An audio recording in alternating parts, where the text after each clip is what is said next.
ঘোড়ার পায়ের টাকনুতে পানি লাগে না। নারায়ে তাকবীর।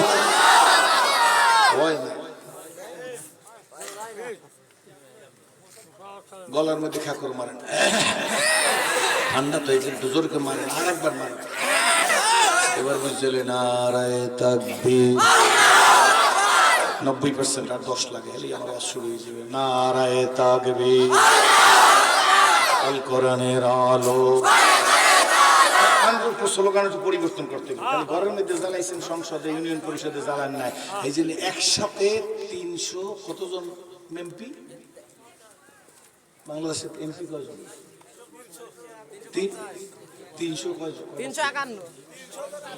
300 সিটের আর সংরক্ষিত মহিলা বলে আসন আছে, সব ফলাইছে।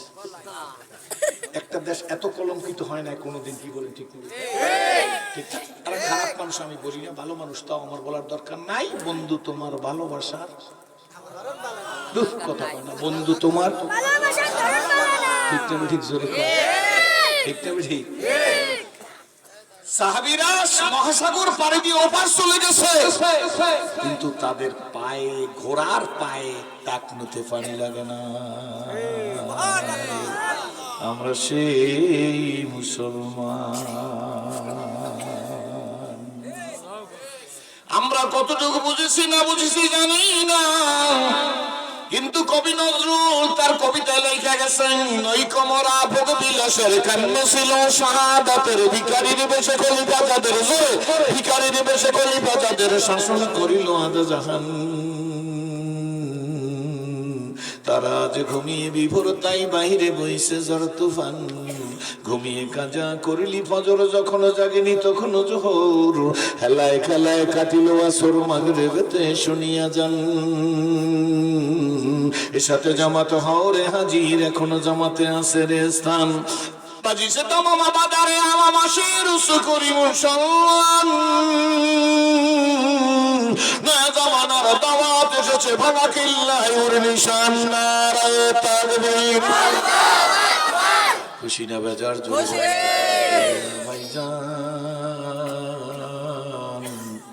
আসুন, আমরা মন্দির ভাঙা রাজনীতি করি না। আমরা বিশ্ব নবীর উম্মত, আল্লাহ রাব্বুল আলামিন দয়া করিয়া মায়া করিয়া মহব্বত করিয়া ভালোবাসিয়া আল্লাহ আমাদের সর্বপ্রথমে মানুষ হিসেবে কবুল করেছে। জোরে জোরে বলি আলহামদুলিল্লাহ। মানুষ বানাইতে পারে কে গো? আল্লাহ মানুষ বানাইতে পারে কে? আমাদের দেশের নেতা নেত্রীরা মানুষ তো ভালো কথা, আলু তো ভালো কথা, আলুর ছোলাও বানাইতে পারে না। পারে নেতা নেত্রীরা আয়নার ঘর বানাইতে,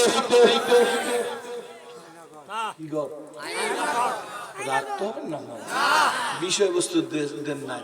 আগামী বছর আমার দাওয়াতও লাগবে না, জানে বাজবে সেই জায়গায় বাজাই দিতে হইবে। কি বলেন ঠিক না? আলুর ছোলা বানাইতে পারে না, পারলে হাত জাগান যে হুজুর আমি আলুর ছোলা বানাইতে পারি। এই জন্য বাংলায় আমি লিখে দিচ্ছি, আক্ষেপে জীবন মম হয়েছে বিগত, কোনো কিছু করি নাই পাগলের মতো। ফুরিয়ে গেছে আয়ু আশারি খেলায়, কিনিবার যাহা ছিল কিনি নিজে হায়। ও বন্ধু, ভাই, ও বাবা, ও মা, ও বোন, ও মেয়ে, ও ধনী, ও গরিব, রাজনীতি দেশ রাজিয়ে ফিরে মুরিদে ভক্ত তাবলীগের কর্মী গো, কোনো কিছু করি নাই পাগলের মতো। ফুরাইয়া গেছে আয়ু আশারি খেলা, কিনিবার যাহা ছিল কিনি নিজে হায়। দুনিয়া মিশে গলে ভাই মায়ায় বাধায় সংসার, আখি মুদিলে সবই ফাঁকি, কে আপনার কে বাপর। কেতাব পড়ো, কোরআন পড়ো, পড়ো আমার লেখা না, দুই নয়নে যায় না দেখা, এই কপালের লেখা। ঠিক না বেঠি? আমি আবার বললে বুঝতে ভালো হইবে, সামনের দিকের কথাগুলো ক্লিয়ার হবে। বাবা এই ছেলেদের কথা, এই খেলাধুলার জায়গা তো এটা না বাবা, তোমরা চলে যাও বাবা। আর আপনারা তো একটু বসাইয়া দেবেন, একটু ভালো ব্যবহার করিয়া। এই তোমার লাল দেওয়া, তোমার মোবাইল করা লাগতো, চুপ করে বসো। ভিডিও ভিডিও নন, এটা আমার কোনো প্রয়োজন নাই। মনে করবেন না যে আমি এবার লইটি এসেছি, আমার কিন্তু এসব লাগে না। বিনা লাগুনে যাচ্ছেন সেইটি আমার মরণ এখন। এটা আপনার একবার কথা বলবেন, একটা ছেলে পেলে কথা বললে তাহলে আর কথা বলা যাবে না। ওই পেশে বিশ্বে যারা কথা বলে এগুলা কোন টাইপ আমি তো বুঝি না কিছু। জোয়ান বিশ্বের ছেলে তো কাছে আস্তে শব্দ করবো না, বিনা শব্দে বন্ধ করে দিতে হবে। আমার লেখা দুই নয়নে যায় না দেখা, এই কপালের লেখা ঠিক নেবে ঠিক। অন্ধকারে পথের মাঝে চলছো ভাইয়া একা, মনের কোণে খেলছে তোমার কত আঁকা বাঁকা। সাদ্দাত সমপলক তোমায় নাইকো ফেলিতে দিবে, হুঙ্কারে মাল্লাকুল মওয়াত তোমায় নিয়ে যাবে। ও বাংলার মানুষ, রাজনীতির কথা না, কার পোলাও কে খাইলো, কার ইলিশ কে খাইলো, কার খিচুড়ি কে খাইলো, কার চিংড়ি মাছ কে খাইলো, কার পাঙ্গাসের ফেরি ফ্রিজ দিয়ে বাইর করিয়া কে খাওয়াইলো, কার চারে কে চাদর গিয়া বইসিয়া দেখাইয়া দিল। আমিও বুঝতে ফালাইছি নদীর পার ভাঙেও পার করে তো নদীর খেলা।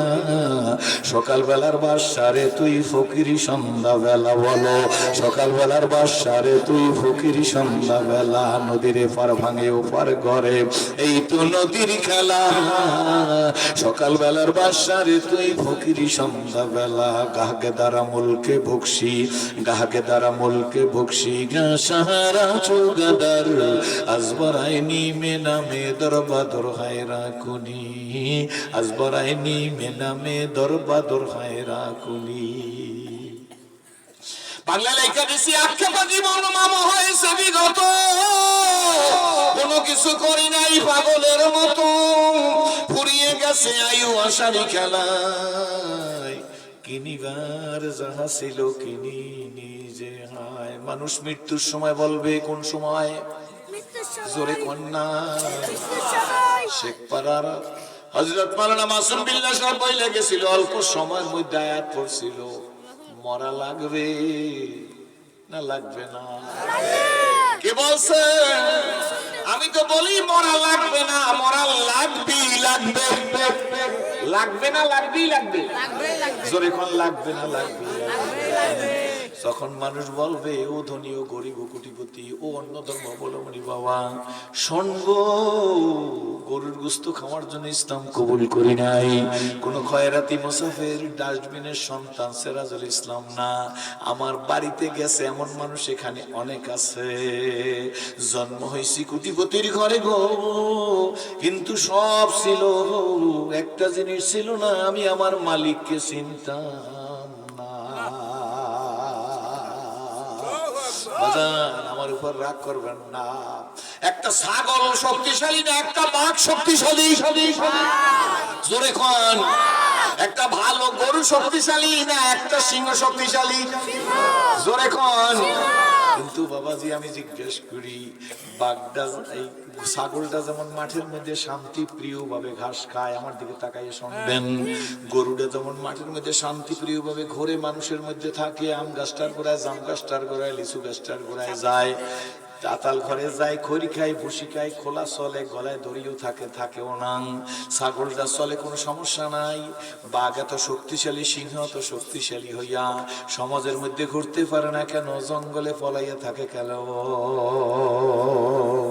বাঘ যদি একটা আসে কেউ থাকবে নি, আমার তো মনে হয় সভাপতি সাহেবও থাকবে না, কি বলেন? আমি তো থাকবোই না। কিন্তু বাঘ এত শক্তিশালী হওয়ার পরও জঙ্গলে ফলাইয়া থাকে কেন? গরুটার এত শক্তি নাই, এরপর খোলা মাঠে ঘোরে কেন? বুঝলে বুঝপাতা, না বুঝলে তেজপাতা। কি কন? সিংহ এত শক্তিশালী, তারপরে জঙ্গলে কেন, খাসায় কেন? আর ছাগলটা মাঠের মধ্যে কেন ঘুরিয়ে বেড়ায় শান্তি প্রিয় ভাবে? বাবা গো, গরুর একজন মাহুত আছে, ছাগলের একজন মাহুত আছে, বাঘ সিংহের মাহুত নাই, এই জন্য ওপেন হইয়া ঘুরিয়া বেড়াইতে পারে না। স্বভাবের মধ্যে হিংস্রতা আছে, এই কারণে শক্তি বেশি হইলেও শান্তি প্রিয় ভাবে মানুষের সামনে থাকতে পারে না। ও মানুষ, পারো না আলুর ছোলা বানাইতে, পারো আয়নার ঘর বানাইতে। আমি আপনা করে বইলা দিয়ে রাগ করবেন না, আপনা করে দেখে ইসলাম কবুল করেছি। আমাকে যদি ভুল পথে আপনারা শিখান তাইলে আপনারা দায়ী থাকবেন। আয়নার ঘর বানাবার পরে আর কেউ চিরুনির ঘর বানাবার চিন্তাও করবেন না, কি বলেন ঠিক না বেঠিক?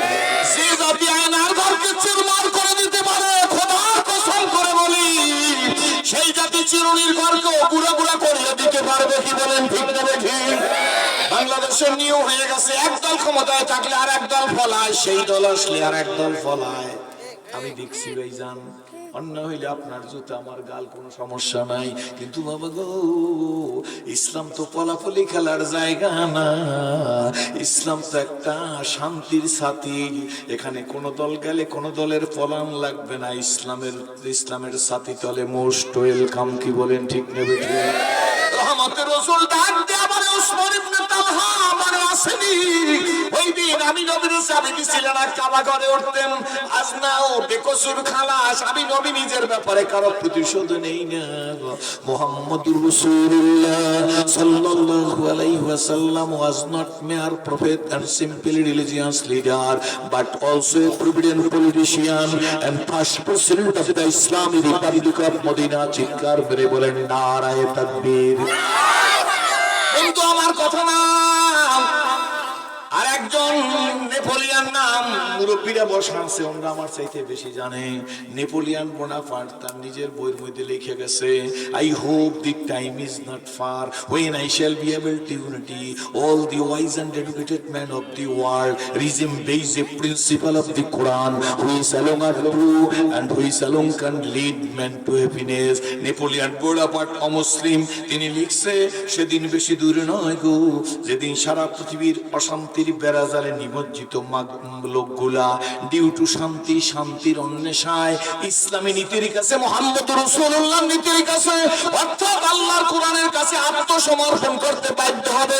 সেই সময় আমার মন বলে আজকের আইসা গেছে, কি বলেন ঠিক না?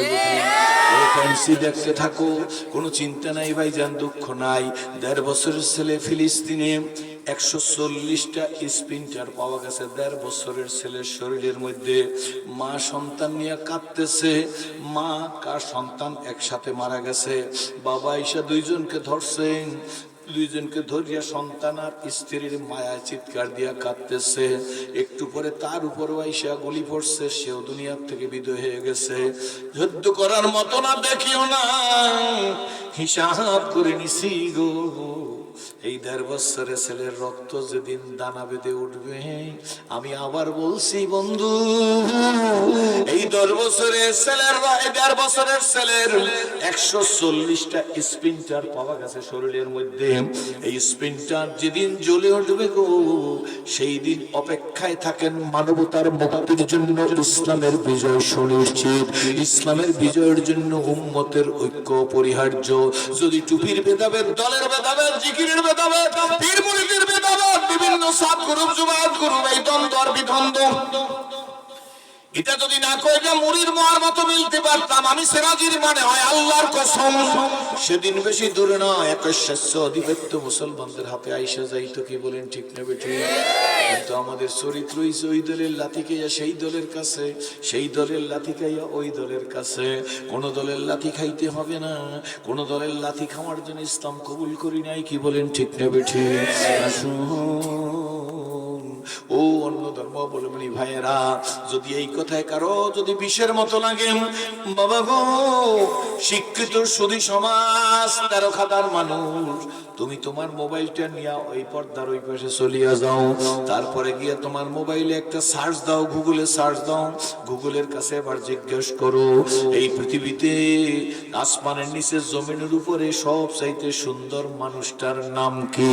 সার্চ দেওয়ার সঙ্গে সঙ্গে গুগল তোমাকে উত্তর দিয়া দিবে, মুহাম্মদুর রাসূলুল্লাহ সাল্লাল্লাহু আলাইহি ওয়াসাল্লাম is the best man in this world. তুমি তোমার গুগল ইংরেজিতে লেখো who is the best man in this world, তোমার গুগল উত্তর দিয়ে দেবে মুহাম্মদুর রাসূলুল্লাহ সাল্লাল্লাহু আলাইহি ওয়াসাল্লাম is the best man in this world. চিৎকার মেরে বলেন আলহামদুলিল্লাহ। এখানে এই কথা শেষ না, কষ্ট হবে না, এরপরে তুমি গুগলে সার্চ দাও, পৃথিবীতে গীতা আছে, মহাভারত আছে, রামায়ণ আছে, ত্রিপিটক আছে, বেদ আছে, জন্দাবেস্তা আছে, দিগানিকা আছে, মনুস্মৃতি আছে। বাবা গো, প্রচলিত তৌরত, প্রচলিত জব্বুর, প্রচলিত ইনজিল সহ যত ধর্মগ্রন্থ আছে গো, আমি জানবার চাই কোন গ্রন্থের হাফেজ দুনিয়াতে আছে। এই লাউসদেরিয়ালা, তুমি আধা ঘন্টা যাই বাইরে যাই দেখে আসো কি ওখানে হচ্ছে।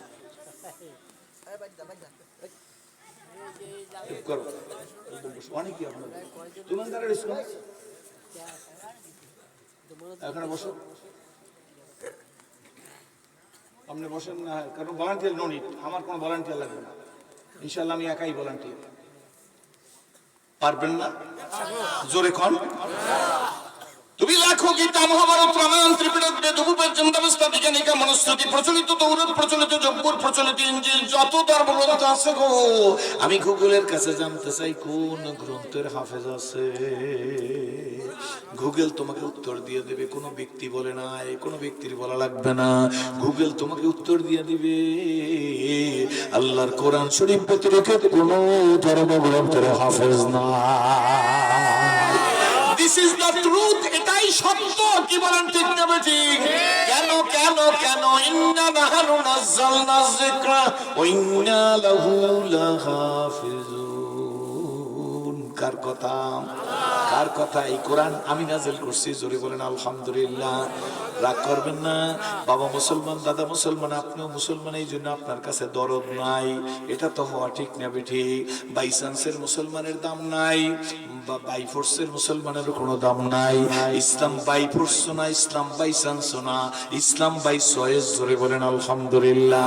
বাই চয়েসের মুসলমান হযরত আবু বকর, হযরত ওমর, হযরত ওসমান, হযরত আলী, হযরত সাদ, হযরত সাইদ, হযরত তালহা, হযরত জুবায়ের, হযরত আব্দুর রহমান বিন আব্বাজের মক্কি, আবু উবাইদা ইবনে জাররাহ, খাব্বাব, খুবাইব, বেলাল, হাফসি, সুমাইয়া। কি বলেন ঠিক না বেটি?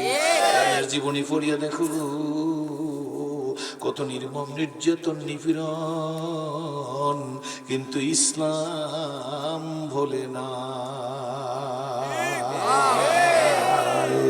এরপরও কথা আছে, যদি এতেও দিলের তৃপ্তি না হয়, কোরআন শরীফ ব্যতিরেকে কোন গ্রন্থের হাফেজ নাই।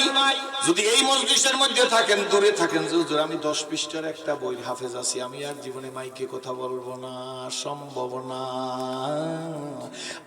আল্লাহর কোরআন, এই কোরআন শরীফ শুধু কোরআন শরীফ না, এই কোরআন শরীফ মুকাম্মেল নিজামে হায়াত, কমপ্লিট কোড অফ লাইফ, পরিপূর্ণ জীবন ব্যবস্থার নাম। জোরে বলেন আলহামদুলিল্লাহ। এইবার আপনার আমার কথা, আমি সামনের দিকে যাইতে চাই। আল্লাহ তুমি এই কোরআন শরীফ নামক সম্পদ আমাদের দান করেছো। ও 13 খাদার, কি নাম জায়গার নাম জানি কি, এই কৃষিক দরবারের মানুষ, আমরা যারা বসা আছি, যারা দাঁড়াইয়া আছি, যারা কাছে আছি, যারা দূরে আছি, এই স্টেজের উপরে বসা আছি, দূরে দাঁড়াইয়া আছেন, বাবা গো একটু আগে বিড়ি খাইয়ে বিড়িটা ফিক মেরে ফালাইয়া দিয়া মা ফেলে বসছেন। আপনিও জান্নাতি, আমিও জান্নাতি মানুষ। রাগ করিয়েন না হুজুর, বাবা কি মানুষ বলছি? কথা বলবেন না, সব মানুষ জান্নাতি। কোন আলহামদুলিল্লাহ। হুজুররা বসা আছে, আমারে ছাড়বে না। সিরাজী সাহেব আপনি নমুসলিম হইলে আপনারে খাতির করব না। জান্নাতি বললেন কেমনে? ভাইজান আমি জিজ্ঞেস করি, ইকরি আপনাদের এই শিকদার বাড়ি জামে মসজিদের উদ্যোগের মাহফিলে যারা আসছেন, আমি জিজ্ঞেস করি গো, আপনাদের কারো বাবার বাড়ি যদি শরীফ বাড়ি হয়, তার ছেলের বাড়ি কোন বাড়ি? বাবার বাড়ি যদি তালুকদার বাড়ি হয়, তার ছেলের বাড়ি কোন বাড়ি? মুরব্বীরা কন। বাবার বাড়ি হাওলাদার বাড়ি হইলে ছেলের বাড়ি কোন বাড়ি? আল্লাহ পাক রব্বুল আলামিন আদম আলাইহিস সালামকে বিনা বাপে বিনা মায়ে বানাইছে কিনা? ঠিক না ঠিক? নাইলে আদম আলাইহিস সালামের বাপ মার নাম কি? যিনি বিনা বাপে বিনা মায়ে, মাও লাগে না, বাপও লাগে না, বুঝলে বুঝপাতা, না বুঝলে তেজপাতা। মার বাবা ছাড়া যিনি মানুষ বানাইতে পারে, তিনি আমার আল্লাহ, আপনার আল্লাহ। ঠিক নেবে ঠিক? মা বাপ ছাড়া কে বানাইছে? কারে বানাইছে? আদি বাপ আদম আলাইহিস সালামকে। উনি আমাদের আদি বাপ। ইব্রাহিম আলাইহিস সালাম হলো মুসলিম মিল্লাতের বাপ। কি বলেন ঠিক নেবে? আদি বাবাকে আল্লাহ বিনা বাপে বিনা মায়ে বানাইয়া আদম আলাইহিস সালামের বাম পাজরার, বাম পাজরের, আপনারা এটা কি করেন? বাম পাজরা সর্বকনিষ্ঠ, কনিষ্ঠ মানে ছোট, ছোট হাড্ডি দিয়া হাওয়াকে বানাইছে। কারে বানাইছে? এখানে একটা মজার কথা আছে, মুফাসসির দেখলাম সবাই একমত, যে জিনিস দিয়ে বানানো হয় তার একটা তাসির থাকে। বাম পাজরার সর্বকনিষ্ঠ হাড্ডিটা সোজা না বাঁকা। এই বাঁকার কারণে আমার মা, আপনার মা, মহিলারা রাগ হবেন না, আপনাদের ওয়াজ দিয়ে পোষাই দেব। আমার মা, আপনার মা, আমার বোন, আপনার বোন, আমার বিবি, আপনার বিবি, আমার খালা, আপনার খালা, আমার মেয়ে, আপনার মেয়ে, আমার নানি, আপনার নানি, আপনার দাদি, আমার দাদি, সব মহিলাদের মধ্যে ডটার অফ পিস বলতো যারে তার মধ্যেও, আর গণতন্ত্রের মানুষ কন্যা যারে বলতো তার মধ্যেও, দেশনেত্রী যারে কন তার মধ্যেও, ওই নরেন্দ্র মোদী কাক করে যে গুতা মারতেছে, উনি তো আমাকে পানিতে ডুবাই মারতে চায়। ওনারে গুতা মারে আমি কই কাকু আপনার পায়ের খর্ম কাটে কাঁপতেছে, আমেরিকার আগুনি যদি লিবাইতে না পারে কাকু, হযরত আমি কাকু আপনারে বলি আপনারও পায়ের জুতা কাঁপা শুরু হইছে। সিরিয়ার প্রেসিডেন্টের মতো আল্লাহ যদি খেলা খেলায় তাহলে উড়িয়ে যাওয়া লাগতে পারে। মমতা ব্যানার্জির গুতার চড়ে আপনার কর্ম কিন্তু কাঁপে। আপনি আমাকে পেজের ভয় দেখাইয়েন না। বাংলাদেশটা যদি চোরে না খাইতো সোনার পেঁয়াজ বানাইয়া বিদেশে সাপ্লাই দিতে পারতাম।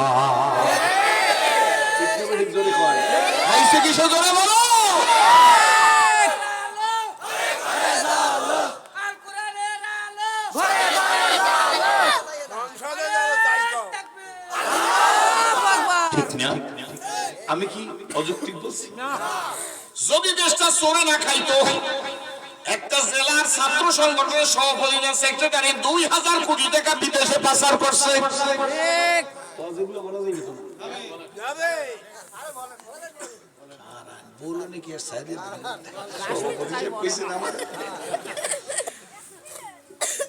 একটা ছেলে 2000 কোটি টাকা পাইল কই?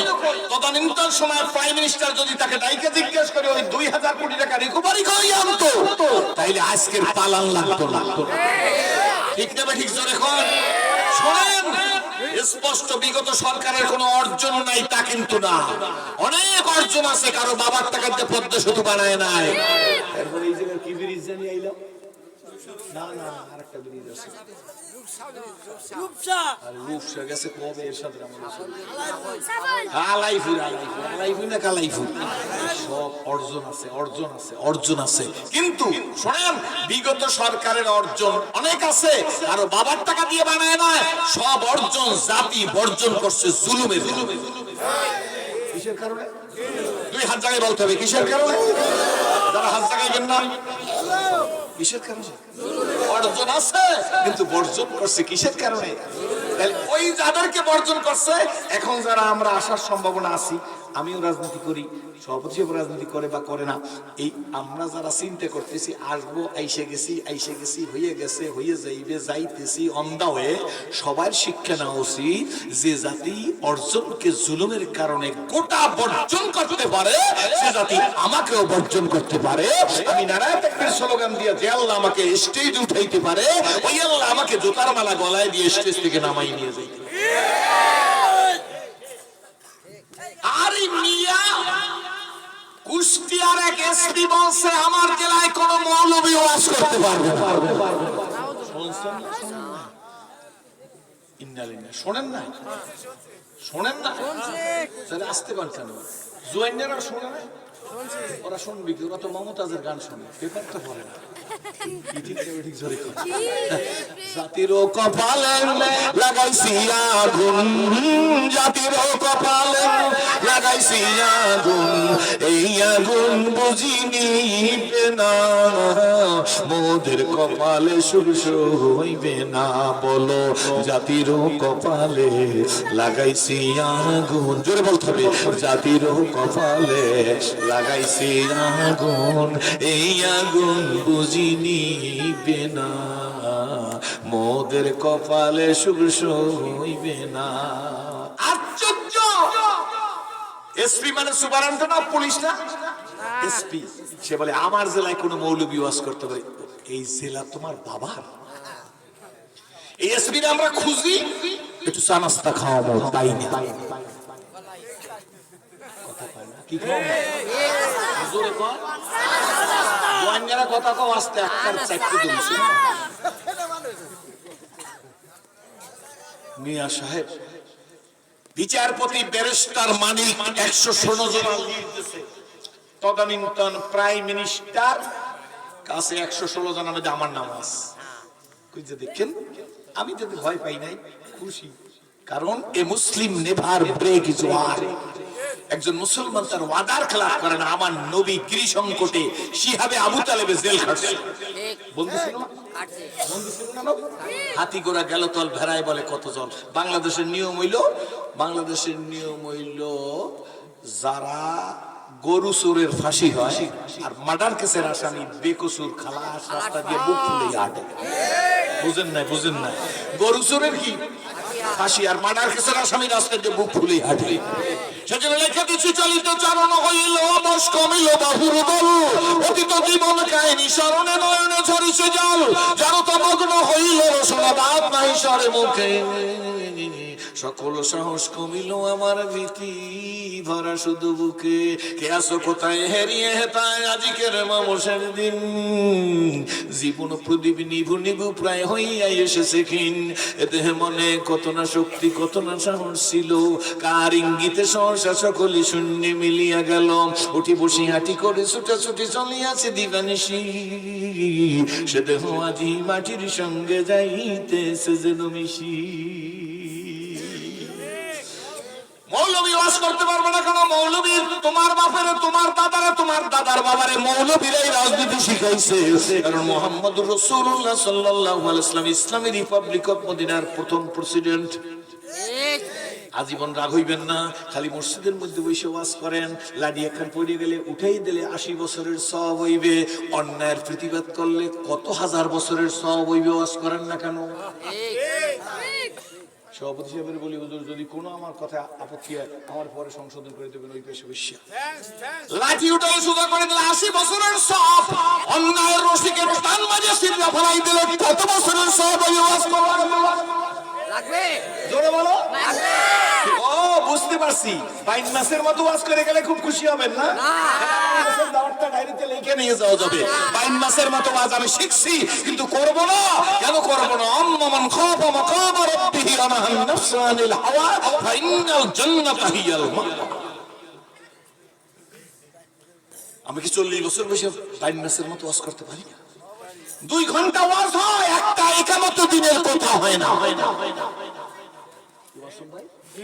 কয় ঘন্টা ওয়াজ 2 ঘন্টা ওয়াজের মধ্যে একটা একামত দিনের কথা নাই তাহলে বোঝা গেল আমিও কায়েমি স্বার্থবাদী কেন নাই আমার ওয়াজ কমে যাবে পপুলারিটি কমে যাবে আওয়ামী লীগেরা বেজার হবে রাশেদ খান মেনন বেজার হবে ওই দীপুমণি বেজার হবে খুকুমণি বেজার হবে মমতাজ বেজার হবে বুখারী মুসলিম তিরমিজি বাইহাকি আবু দাউদ মিশকাত শরীফ পড়া মমতাজ বাংলাদেশের জাতির কপাল কত খারাপ সংসদে বৈশা কয় আমি বুখারী শরীফ মুসলিম শরীফ তিরমিজি শরীফ বাইহাকি শরীফ আবু দাউদ শরীফ আমি পড়ি আমি গানও গাই ইবাদত করি আবার নারে আবার সমর্থন করে এরকম টেবিল থাপড়াইয়া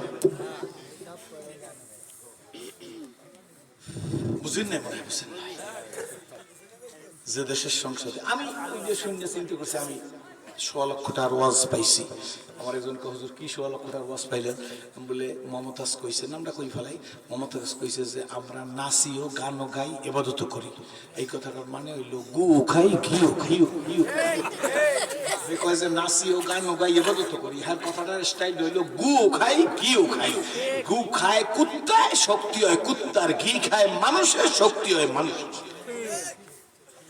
কয় গু খাই ঘিও খাই এখন গু খাও না খা এই বাংলাদেশের টুপির বিরুদ্ধে দাড়ির বিরুদ্ধে আলেমের বিরুদ্ধে মসজিদের বিরুদ্ধে মাদ্রাসার বিরুদ্ধে পীরের বিরুদ্ধে একামত দিনের বিরুদ্ধে দিন কায়েমের কথা আর কথা যারা বলে তাদের বিরুদ্ধে মাদ্রাসার তালবেলকে যারা ভিক্ষুক মনে করবে এদের বিরুদ্ধে যারা কথা বলবে যে বলবে তার কপাল পড়বে ঘর পড়লে ছাই পাবে কপাল পড়লে ছাইও পাবে না আল্লাহর কসম আল্লাহর কসম আল্লাহর কসম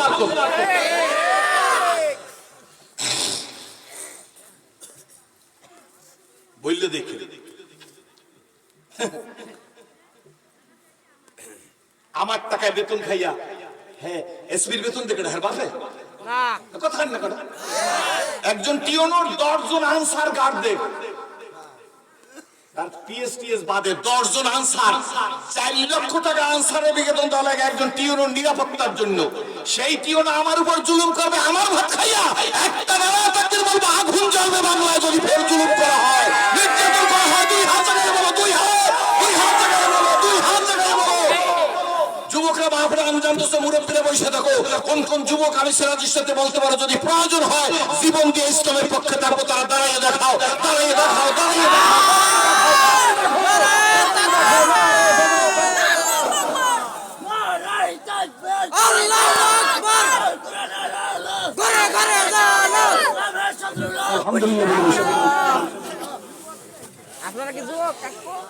বসেন, খুশি না বেজা?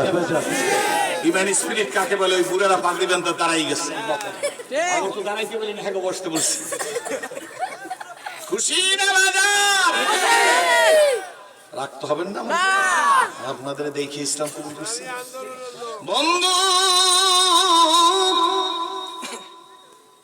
আমার তাকাই থাকে খুব বেশি, তুমি তোমার বানাইলে রিসার্চ করে আঁকো বলে জিজ্ঞাসা করছো কোরআন শরীফ ব্যতিরেকে কোন গ্রন্থের হাফেজ নাই। আমার আল্লাহ বলেন, বলেন আমার আল্লাহ। কার আল্লাহ? কার আল্লাহ? বলেন আমার আল্লাহ। আমাকে মানুষ বানাইছে, বানাইছে মানুষ। আর একটা ছোট্ট কথা বইলেই ওয়াজের দিকে যাই ভাইজান, পুরান একটা 40 হাত গাছের মাথায় ডাব হয়নি আপনাদের দেশে? 30 হাত নারকেল গাছের মাথায় ডাবটা হয়নি? ডাবটা কাটলে পানি বের হয়নি? 1 গ্লাস 1.5 গ্লাস 2 গ্লাস 2.5 গ্লাস পানি হয়। সেদিন ঢাকা যাওয়ার পথে ডাব খাইতে মন চাইছে, গাড়িটা সাইড করিয়াম, একটা ডাব কাটলাম মাসুম ভাই, 2.5 গ্লাস পানি ডাবের মধ্যে। পানি কা সামনে এসে চোখের পানি বের হয়ে গেছে। আল্লাহ, 40 হাত গাছের মাথায় তুমি এমন সুন্দর পানি দিয়া দিছো, গাছটার শিকড় থেকে মাইজের পাতা পর্যন্ত যদি মেশিনের মধ্যে দিয়া আগ যেমন মারাই করিয়া রস বের করে, এইরকম গোটা নারকেল গাছটা যদি মেশিনের মধ্যে দিয়া শিকড় থেকে মাইজের পাতা পর্যন্ত, শুনেন আমার দিকে, খুব বেশি লম্বা কথা কিন্তু আমি বলি না, এইটাকে যদি মারাই করা হয়, জ্ঞানী গুণী মানুষ আপনাদের কাছে জিজ্ঞেস করি, শিকড় থেকে মাইজের পাতা পর্যন্ত মেশিনের মধ্যে দিলে 1 ফোঁটা ডাবের পানি পাবেননি? যে কোনো একটা একটু ধৈর্য হয়, কথা বুঝাইতে পারছি? এই গাছটাকে পুরা মারাই করলে কি হইবে?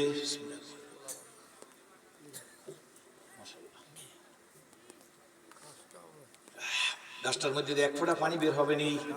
বুঝের জন্য বলছি, কিন্তু বুঝাইতে পারবো এমন কথা আমি বলি না, আপনারা বুঝে নিবেন। আপনারা সবাই যোগ্যতমান মানুষ। 40 হাত গাছটার মধ্যে শিকড় থেকে পাতা পর্যন্ত, এই অমুসলিম ভাইরা আপনারাও শোনেন, কাকারাও শোনেন, গালাগালি করা আমাদের অভ্যাস না।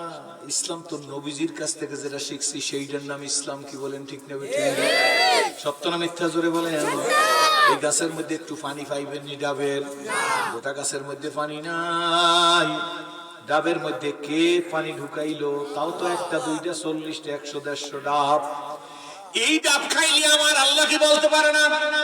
ডাব আমার পানি খাইলে তুই প্রশান্তি পাইলি, তুই ন্যাচারাল গ্লুকোজ পাইলি, তুই শান্তি পাইলি, তুই কষা কাটলো তোর সেজদা দিল পীর বাবার পায়।